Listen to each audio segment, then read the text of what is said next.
Police எக்ஸாமுக்கு வந்து உடல் இயக்கங்களை பற்றி கண்டிப்பாக கேட்பாங்க. ஸோ எத்தனை எலும்பு இருக்குது, ரத்தத்தை கண்டுபிடிச்சவங்க யார், நீராணின் அழகு என்ன, நெப்ரானின் அழகு என்னன்னு சொல்லி கண்டிப்பாக அந்த உடல் இயக்கங்களை பற்றி கண்டிப்பாக ஒரு கொஸ்டின் மஸ்ட்டு கேட்பாங்க.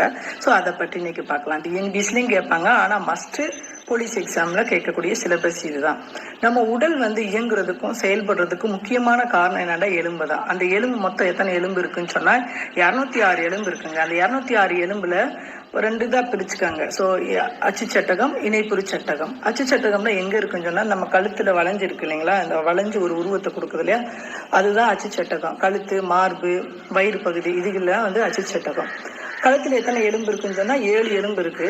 மார்பில் எத்தனை இருக்குன்னா 12 இருக்கு. நம்ம நுரையீரலை பாதுகாக்கிறதுக்காண்டி 12 எலும்பு, விழா எலும்புன்னு சொல்லுவோம்ல, அது 12 இருக்கு. மொத்தம் 206 எலும்புல வந்து அச்சு சட்டகம் 80 இருக்கு.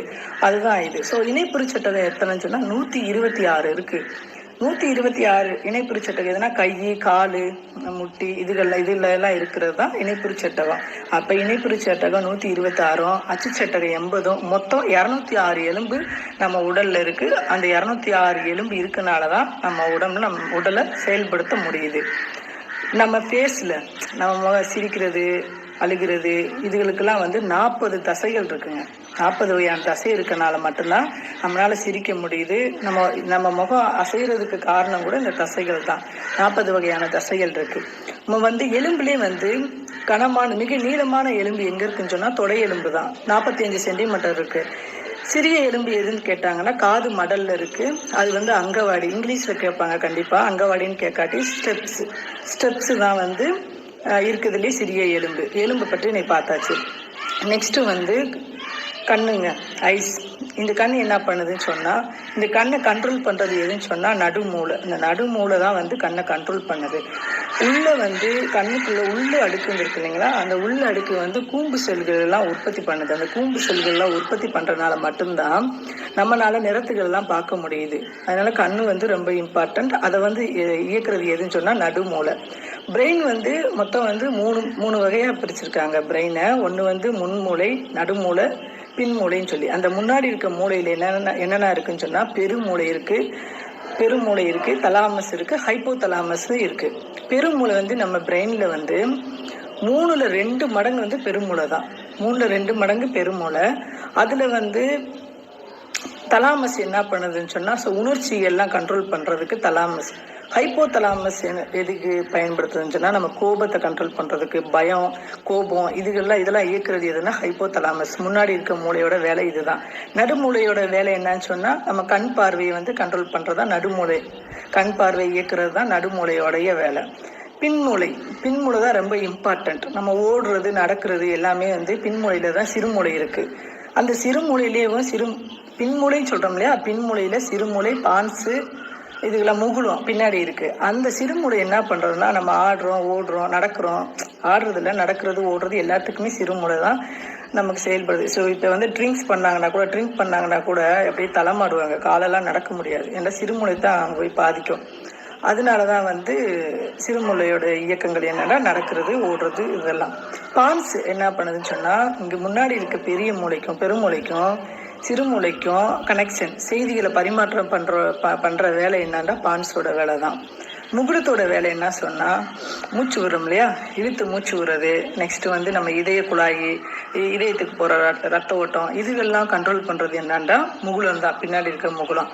அப்ப பிரெயின் வந்து 3 வகையா பிரிச்சிருக்காங்க. முன்னாடி இருக்க முன்மூளையில வந்து பெருமூளை இருக்கு, நடுமூளை இருக்கு, பின்மூளை இருக்கு. இதுதான் பிரெயினோடைய வேலை. நம்ம பற்கள்ங்க, நமக்கு வந்து 2 வகையா வந்து பற்களை பிரிச்சுக்கலாம்.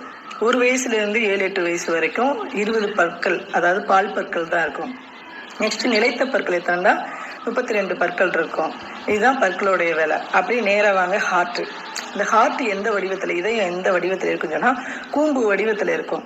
ஓகேங்களா, கூம்பு வடிவத்துல இருக்கும். அங்க பெரிகார்டியம்ங்கிற 2 அறைகள் இருக்கு. அது என்ன பண்ணுதுன்னா கார்டியாக் தசைகள் எல்லாம் உருவாக்குறதுக்கு பயன்படுது. ஸோ அவங்க கேட்குற கொஸ்டின் என்னன்னா இதயம் வந்து எந்த வடிவத்துல இருக்கும், கூம்பு வடிவத்துல இருக்கும். இதுதான் கொஸ்டின். ஸோ நம்ம இதய துடிப்பு வந்து நிமிடத்திற்கு எத்தனை முறை இருக்கணும்னு சொன்னா 72 முறை இருக்கணும். அப்படியே இதே ஆச்சு. நெக்ஸ்ட் வந்து ஹார்மோன். இருக்கிறதுலே பெரிய எலும்பு உங்களுக்கு தெரியும், இருக்கிறதே பெரிய எலும்பு வந்து தொடை எலும்பு தான். இதை பார்த்தாச்சு. நரம்பு சொல்றேன். நரம்பு நம்ம வந்து நரம்பு செல்கள் எதுக்கு பயன்படுதுன்னு சொன்னால் மோஸ்ட்லி வந்து நரம்பு வந்து தூண்டுறது, ஏதாவது தூண்டுதல் இதுக்கு தான் வந்து நரம்பு செல்கள் வந்து பயன்படுது. இது முக்கியமான கொஸ்டின். அவங்க கேட்பாங்க, நரம்பு மண்டலத்தின் அலகு என்ன அப்படின்னு கேட்பாங்க. நரம்பு மண்டலத்தின் அலகு நியூரானு. அதே மாதிரி சிறுநீரகத்தின் அலகு என்னன்னு கேட்பாங்க, நெப்ரான். இது இந்த கொஸ்டின் கண்டிப்பாக கேட்பாங்க போலீஸ் எக்ஸாமில். நரம்பு மண்டலத்தின் அலகு என்னன்னு சொன்னால் நியூரானு, சிறுநீரகத்தின் அலகு என்னன்னு சொன்னால் நெப்ரானு. இது கண்டிப்பாக இந்த கொஸ்டின் கேட்பாங்க. இதுதான். அதுக்கப்புறம் வந்து நம்ம குடல், சிறுகுடல் எவ்வளோ நீளம் இருக்குன்னு சொன்னால் 7 மீட்டர் இருக்குமா. சிறுகுடலுடைய அளவு வந்து 7 மீட்டர் இருக்கு. அதே மாதிரி பெருங்குடலுடைய நீளம் எத்தனைன்னா 1.5 மீட்டர் இருக்கு. இதாக இருக்கு. நம்ம ரத்தத்தை கண்டுபிடிச்சவங்க யாரு அப்படின்னு சொன்னா, ரத்தத்தை கண்டுபிடிச்சவங்க யாரு? William Harvey. ரத்தம் வந்து சிவப்பா இருக்கு அப்படின்றத கண்டுபிடிச்சது எல்லாமே வில்லியம் ஹார்வி. எப்போ கண்டுபிடிச்சாங்கன்னா 1675 கண்டுபிடிச்சிருந்திருப்பாங்க. அது மட்டும் இல்லை, நம்ம உடல்ல வந்து 6,50,00,000 செல்லு இருக்கு. 6,50,00,000 செல்கள் இருக்கு உள்ள. அதை மேலாக மூடி மறைக்கிறது என்னன்னா தோலுங்க. இந்த தோல் தான். அது எத்தனை கிலோ இருக்குன்னு சொன்னா 7 கிலோ இருக்கு. நம்ம கடினமான உறுப்பு எதுனா தோல் தான்.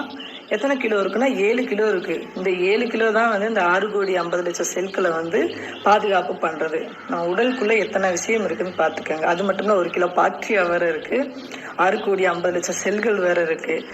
அது மொத்தம் நம்ம வந்து சரி இருக்கட்டும். அது அப்போ நம்ம உடல்ல வந்து எத்தனை 7 கிலோ தோல் போட்டு தான் மேலாக மறைச்சி வச்சிருக்கிறோம். இதுதான் இம்பார்ட்டன்ட் கொஸ்டின், கண்டிப்பாக கேட்பாங்க. அது மட்டும் இல்லை, தோலுடைய இன்னொரு பயன் என்னன்னா, தோல் வந்து கண்டிப்பாக உணர்வை ஏற்படுத்தும். அது மட்டும் இல்லை, விட்டமின் டி எங்கே கிடைக்குதுன்னு சொன்னால் சன்லைட்லேருந்து கிடைக்குது. அந்த தோலுடைய ஸ்கின்னுடைய வேலை என்னன்னு சொன்னால், அந்த சன்லைட்லேருந்து விட்டமின் டியை எடுத்து இன்சைடு நம்ம பாடிக்குள்ளே அனுப்பிடுது. ஸோ விட்டமின் டி குறைபாடுனால் என்ன நோய்கள் வருதுன்னு சொன்னால், ரிக்கெட்ஸ்ங்கிற நோய். ரிக்கெட்ஸ் மீனிங்னா எலும்புலாம் வளைஞ்சி இருக்கிறதுக்கு தான் அந்த ரிக்கெட்ஸ் நோயின்னு இருக்கு. ஸோ ரிக்கெட்ஸ் நோய் வராமல் தடுக்கிறதுக்கு வந்து தோல் வந்து நேரடியாக விட்டமின் டியை வந்து சன்லைட்லேருந்து நம்ம பாடி இன்சைட்குள்ளே உள்ள அனுப்புறது. தோலுடைய வேலை அது முடிஞ்சிருச்சு. ஸோ நம்ம ஹார்மோன் வந்து நாளமில்லா சுரப்பி, நம்ம உணர்ச்சிகளை ஹார்மோன் இதுக்கெல்லாம் கண்ட்ரோல் பண்ணுறது எதுன்னு சொன்னால் பிட்யூட்டரி சுரப்பிங்க. அது எங்கே இருக்குன்னு சொன்னால் தலையிலதே இருக்கும், பட்டாணி சைஸ்லதே இருக்கும். அதுதான் வந்து நம்ம ஹார்மோன்கள் வந்து கண்ட்ரோல் பண்ணக்கூடியது.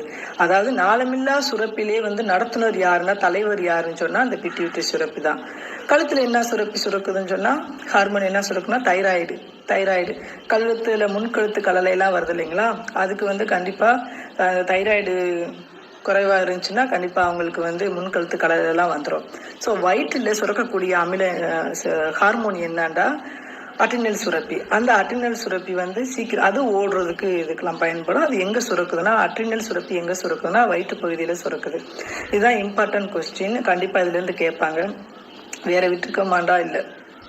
விட்டமின் ஏ குறைபாடுனால என்ன நோய் வரும் அப்படின்னு கேட்பாங்க. விட்டமின் ஏ குறைபாடுனால கண்ணுங்க, இந்த கண் பார்வை தான். அதுக்கு விட்டமின் ஏ குறைபாடு வராமல் இருக்கணும்னா நிறையா ஹோல் கிரெயின் சாப்பிடணும். ஸோ தானியங்கள்லாம் நிறையா சாப்பிடணும். பச்சை காய்கறி, பால், எக்கு இந்த மாதிரி எல்லாம் ஐட்டம்லாம் சாப்பிட்டோம்னா விட்டமின் ஏ குறைபாடு வராது, கண் நல்லா பளிச்சுன்னு இருக்கும். விட்டமின் பினால என்ன நோய் வரும்னு கேட்பாங்க. பெரி நோய். விட்டமின் பி அது வந்து ஆட்டோமேட்டிக்காக எல்லா தானியங்கள், பச்சை காய்கறி எல்லாம் சாப்பிட்டோம்னா அந்த பிரச்சனை வராது. விட்டமின் சி வந்து எதுக்கு இப்போ யூஸ் ஆகுதுன்னு சொன்னால், பற்கள் ரொம்ப ஸ்ட்ராங்காக இருக்கணும்டா விட்டமின் சி தான். அந்த சி எதில் கிடைக்குதுன்னு சொன்னால் தக்காளி, ஆரஞ்சு பழம், நெல்லிக்காய், இதில் தான் வந்து விட்டமின் சி இருக்குது. இந்த விட்டமின் சி உங்கள் பாடியில் குறைஞ்சின்னா கண்டிப்பாக வந்து பற்கள்லாம் வலிக்கும், சொத்தையாகும், இந்த பிரச்சனையெல்லாம் வரும். விட்டமின் சி குறைபாடு உள்ளது நோய் எதுன்னு சொன்னாங்கன்னா ஸ்கர்வி நோய்னா பல்ல வர்றதான். விட்டமின் இ குறைபாடுனால என்ன நோய் வரும்னு சொன்னால் மலட்டுத்தன்மை. அது வராமல் தடுக்கணும்னா விட்டமின் இ குறைபாடுனால வரக்கூடிய நோய் என்னன்னு சொன்னால் மலட்டுத்தன்மை. அது வந்து காய்கறிகள், இந்த மாதிரி எக்கு இதெல்லாம் சாப்பிட்டோம்னா கண்டிப்பாக வந்து நிவர்த்தி ஆயிரும். அதுக்கப்புறம் விட்டமின் கே குறைபாடுனால என்ன நோய் வரும்னு கேட்பாங்க. ரத்தம் உறையாமை, அதுதான். ஸோ இவ்வளோ இருக்குது நம்ம பாடியில். நியூரானின் அழகு, நரம்பு மண்டலத்தின் அழகு நியூரான், மறந்துடாதீங்க. இதெல்லாம் கேட்பாங்க. ஸோ வேற விட்டுக்கமா என்னன்னு கேட்டால், எலும்பு இருக்கிறதுலே வந்து இவ்வளோதாங்க. இந்த இதுலேருந்து கண்டிப்பாக ஒரு கொஸ்டின் கேட்பாங்க. பற்கள் சொல்லியாச்சா, இதுலேருந்து கண்டிப்பாக ஒரு கொஸ்டின் கேட்பாங்க உங்களுக்கு.